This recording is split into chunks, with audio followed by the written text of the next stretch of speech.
Every time I speak to someone who has just started making money, the first question is almost always the same. Which stock should I invest in? This comes up constantly for me in workshops, on daily conversations, and even inside the personal finance club that we have. And when you hear these questions on a daily basis, you realize there is a pattern. People are not always asking because they want high returns. They are asking because they don't want to make a mistake. Not everyone is comfortable seeing their money fluctuate, and that's okay. Your risk appetite, your life stage, your responsibilities, even your mindset play a very big role in how much volatility you can actually live with. Not on paper, but in real life. And that's why I wanted to start this conversation around asset classes beyond equities. Not to move away from equities, but to help people make decisions that feel aligned with where they are right now. So today, let's talk about something which is quite common but people don't know enough about to take an action upon. And we are talking about fixed income, but we are not going to stick to fixed deposits. Most people treat fixed income as a parking space. Put money in an FD and forget about it. But the reality is fixed income is where your near-term certainty comes from. Let's take a simple example to understand this. Someone earning well invests aggressively in equities. And at the same time, they know they'll need money in 3 to 5 years. Maybe for a house, maybe for a career break, or maybe just for safety. Now here's the practical problem. If that money sits in equities and markets fall by 20 to 30% just when they need it, they are forced to sell at the worst time. And if it sits in only FDs, it feels safe but grows very slowly after tax.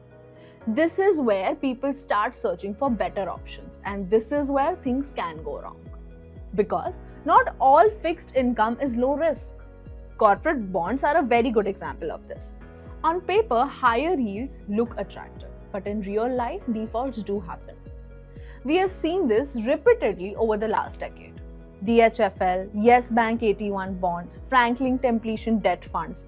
These were not unknown names. What this tells us is simple. If you don't understand credit risk deeply, you should not be chasing yield in fixed income. So instead of asking what gives more return than an FD, a more useful question is, how much certainty do I actually need from this money? For many people, especially early in their careers, fixed income money has one main job: to be available when needed. Not to maximize returns, not to beat equity, but to reduce regret. This is why government-backed instruments and high-quality, low-risk structures are often used as the base of fixed income. Not because they are exciting, but because they fail less often. And failure matters more than return in this particular bucket. Here's another real-life pattern that I see. People underestimate how much mental comfort fixed income brings. Someone with even 20 to 30% of their money in stable instruments react very differently during market corrections compared to someone who is 100% in equity. They don't stop SIPs, they don't panic and sell, they don't freeze. That behavioral difference alone can add more value than chasing an extra 4 to 7% return. This is why fixed income should not be seen as wasted money or lazy investing. It's a psychological support system. Now, coming back to FDs. FDs are simple, familiar, and still useful, but they have limitations. Interest is fully taxable, returns often struggle to beat inflation. Liquidity comes with penalties. This does not mean you replace FDs. It means you understand where they fit. For short-term certainty or emergency buffers, FDs still do make sense. For money that has a slightly longer horizon but still cannot afford large drawdowns, people explore other structures very carefully.